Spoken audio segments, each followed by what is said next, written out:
Hi guys, thanks for tuning in to another episode of Nuggets News. Today we've got a friend of the channel and that's Andrei from 1 Minute Economics. How you going, Andrei? Doing great. Thanks a lot for having me on. Our pleasure. Now, some of your videos, I'm just going to bring them up for the viewers here. They've been watched nearly 3 million times and you try to simplify things for people in around that minute mark. So some of your favorite videos of mine, supply and demand, inflation, deflation, the GFC, pyramid and Ponzi schemes we're going to talk about as well. So what's your background, mate? You've got a degree in economics, so you're not just one of these people that's taken to the internet with your sort of theories. I like to tell people that I put a reasonably good balance on the table between book smarts, where anything from bachelor's to PhD in economics, great, perfect. So I have that dimension as well. But I also put I think, a serious degree of street smarts on the table because I'm not the type of economist who just reads a gazillion books. I do, of course, but I don't just limit myself to that. I'm not the type of person who just reads a bunch of books and then regurgitates the stuff he read and that's my message. No, instead, I'm usually the guy you can find in the eye of the hurricane. Like, for example, I specialize in exotic assets and I don't just read up on them. I'm there. Like when I write about domain names, like I think I'm the only economist who covered the short domain mania of 2015 to 2016, where like certain domains with Chinese appeal that you could have had for $8 in 2009, 2010 ended up going for 2000 plus in December 2015, January 2016. So I was there, but I was not just there, doing a bit of research. I was also there buying and selling these things. The same way when I talk about crypto, I'm talking about crypto from the perspective of an economist who also buys and sells crypto. From the perspective of an economist who occasionally, watches his sanity get washed away by trading crypto on leverage. I do that as well. So Yeah. I think this kind of perspective gives my content a bit of additional authenticity. Awesome. So today we're going to really focus on how we think Bitcoin and crypto will hold up in a pullback. I hate to say a financial crash because I don't like those attention-grabbing headlines, but I think it's a very interesting topic because Bitcoin sort of came out of the GFC in 2009 and it hasn't been around for that full market cycle yet. So a lot of people are sort of saying, well, is Bitcoin going to sell off? Or is it going to act as that uncorrelated asset and a little bit of safety for people? So, do you want to talk about your thoughts on that in general and maybe gold, which sold off with everything? And I think that's got a bit more of an attachment to the market and then sort of rallied afterwards as that safety play. So, do you want to talk about all your thoughts on this? Yeah, I mean, as you've mentioned, not even BTC has been around for a full market cycle. And when it comes to crypto, I personally feel people need to understand we're at the stage in the game where we can no longer just say crypto in a way that encompasses everything. So I think what we need to understand is that there are at least two dimensions if you want to look at crypto from the perspective of the next crash and how you should be positioning yourself. Because on the one hand, of course, we have the best of the best in terms of crypto, and especially Bitcoin, which initially has been, as we all know, adopted by people who wanted to basically hedge against financial uncertainty, people who stopped trusting central banks, who stopped trusting the banking system, the financial system, and so on. So, in a way, Bitcoin was initially adopted as a hedge against financial uncertainty, as time passed, it also became clear that there's a decent correlation when it comes to the price of Bitcoin and especially banking related uncertainties with episodes like Cyprus in 2013, all the drama in Greece and so on. So there's some decent meat there. On the other hand, however, as the price of Bitcoin went up and as crypto prices went up as well, there's the other dimension of the crypto world, which is, that of, if you will, a casino space where people come not because they want to hedge, not because they necessarily believe in the technology, not even necessarily because they care about the technology. They just are in it because they see everyone else making money and they want a piece of the action. This is in no way unique to crypto. People have been doing this, especially we do tend to get crazy when it comes to technology related stuff, whether we're talking about the dot-com bubble or, I don't know, even the real estate manias in the United Kingdom in the 1800s or whatever. This is not new, but we do need to be aware of those dimensions because Of course, let's assume that there would be, I don't know, a loss of confidence in the banking system, or just this major shock. The average person might say, okay, I'm hearing news about banks closing down in various countries, or I don't know, things that are generally making me uneasy.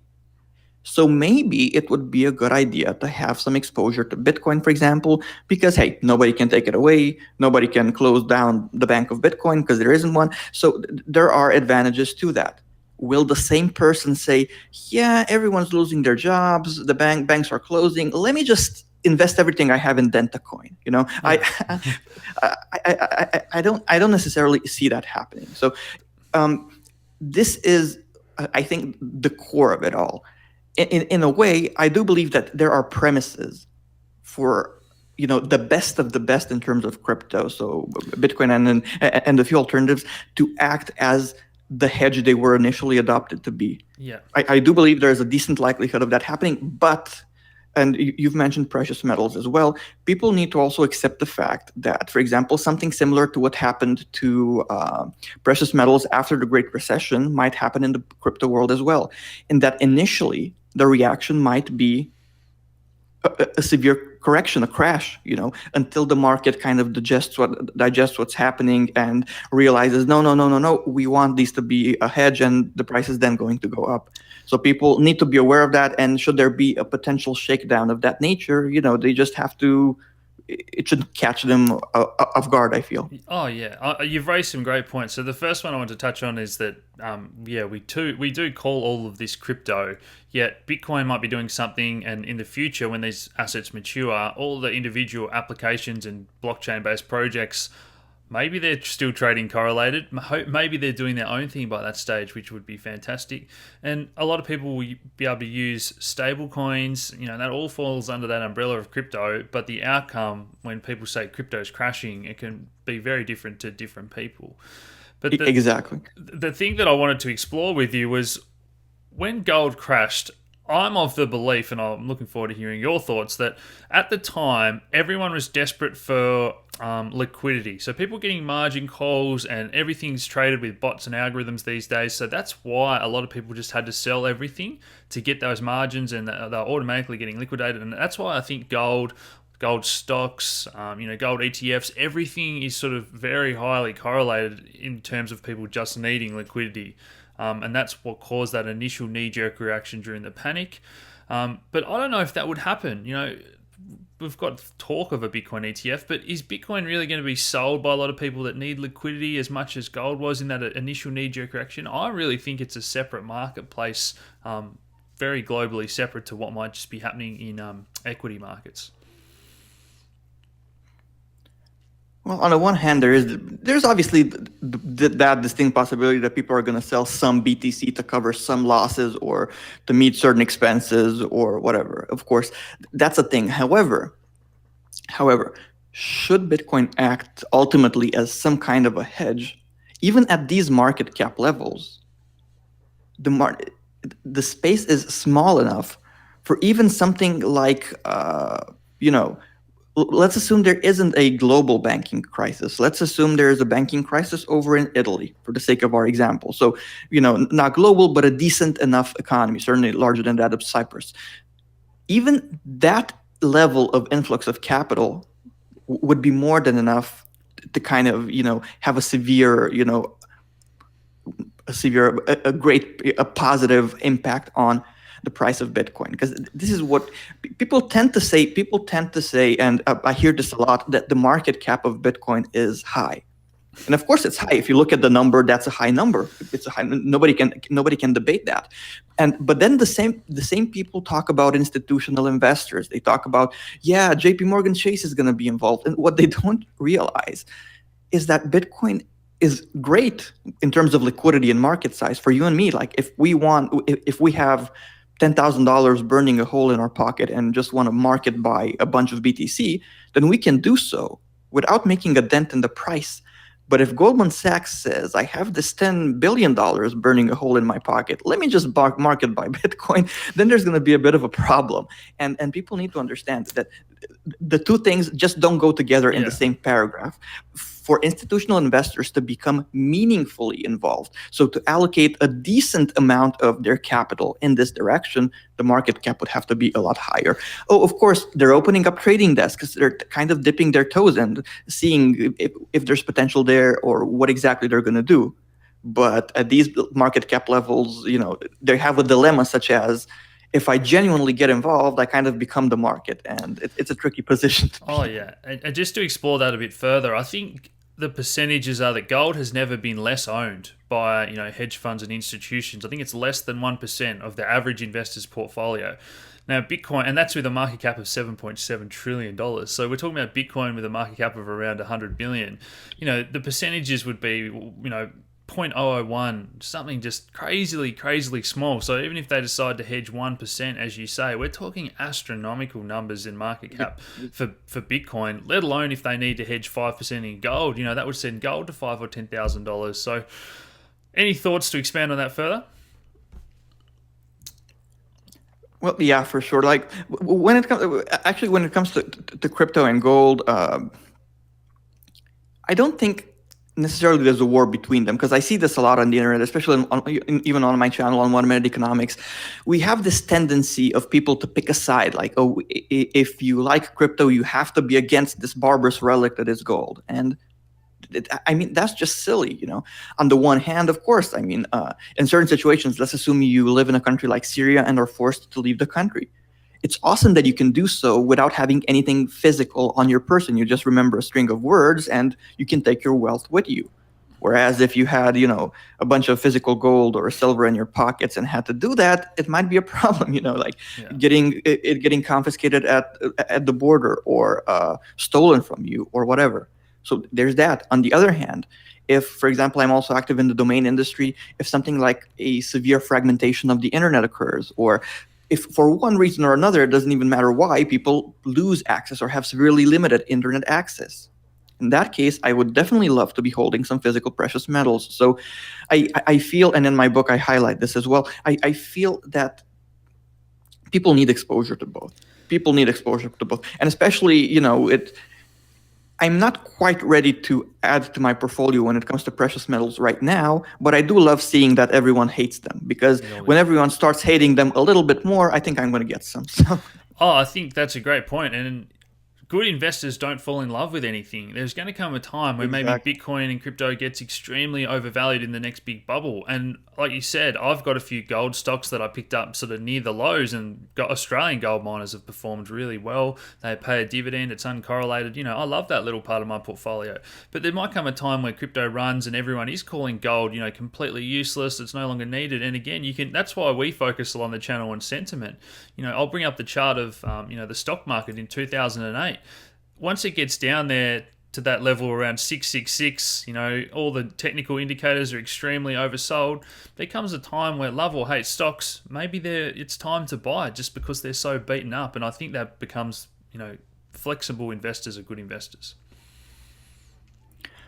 Yeah, for sure. You cannot afford to be a one-trick pony, especially if you want to position yourself properly. This doesn't mean you have from now on to just worry about financial stuff all day, because I run 1 Minute Economics. If there's someone who respects people's lives and the fact that they have other stuff going on, not just business, economics, finance, whatever, it's me, But at the same time, I do say that you have no excuse not to think about these things, you need exposure to different asset classes.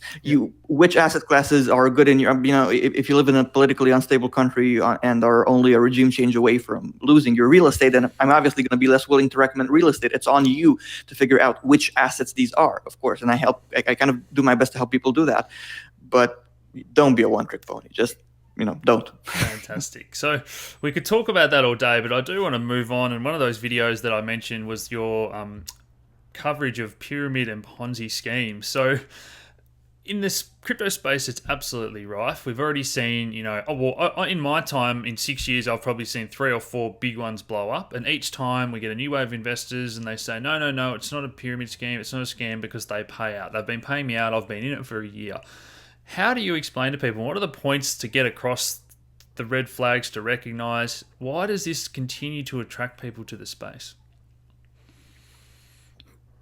Yeah, well, first of all, partly due to those scams you've referred two of my popular videos are actually one about pyramid scheme and Ponzi schemes, and one about pump and dump schemes. So it's truly remarkable. And strangely enough, I have people in my video about pump and dump scheme pushing their pump and dump channels or whatever. They have these pump and dump groups, and then they just spam my comment section in that video because it's popular. They spam it with a link to their pump and dump group, and I'm like, okay, ironic much. So it's a huge thing, and I'm glad you touched on the idea. Like a lot of people have this way of thinking, hey, they're paying, so they must be legit.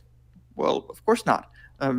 There's this guy Bernie Madoff who paid people for a very, very long time, and but at the end of the day, when there's this delusion involved, especially since many of these pyramid schemes, they don't just come with, okay, this is what we do, we're going to give you more money, invest in. No, they pitch a dream. They pitch, invest in us and you're going to change your life, and it's that particular dream that gets people hooked, and then these people start making excuses for themselves. Because I'm sure if you're someone with at least a basic dose of common sense, if you're someone capable of critical thought, then you're going to look at many of these programs and you're going to be like, yeah, come on.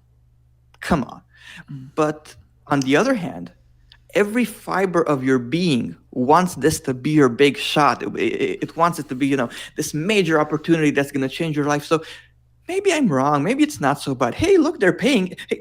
Let me just focus on that and tell everyone, how legitimate it is, and all that. Everything that everything that matters is that they're paying. And it's this perpetuating cycle of deluding yourself because you so desperately want it to be true that gets people hooked.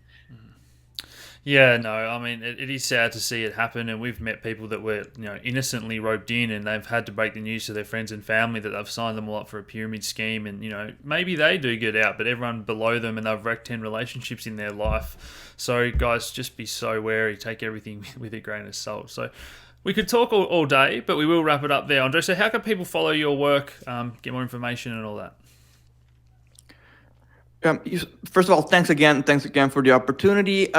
They can check out my newest book, which is called, I'm just going to show it real quick, The Age of Anomaly. It's basically a book. I mean, people know me from Automated Economics as this balanced guy who presents well-researched opinions, but I am worried about the economy. I am worried and downright terrified when it comes to some things. So I would assert that when someone like myself becomes worried, it's good to at least pay attention. So kind of like to give as many people an opportunity to get it, I'm having a promo when this video is going to go live. So if you buy it until Sunday, you can get it. It's like 400 plus pages for 99 cents. The digital version, of course.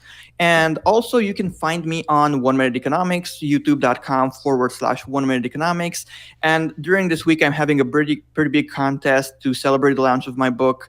The number one prize is 1 BTC, but I have lots of smaller prizes as well. So even if you don't win the big one, there's a high likelihood that you're going to win something like a $100 Amazon gift card or domain plus hosting packages or stuff like that. So a lot of people are going to win something.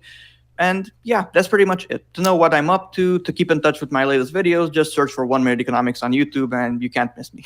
Awesome. I'll put a description to all that below, guys. So thanks again for joining us today, Andrei.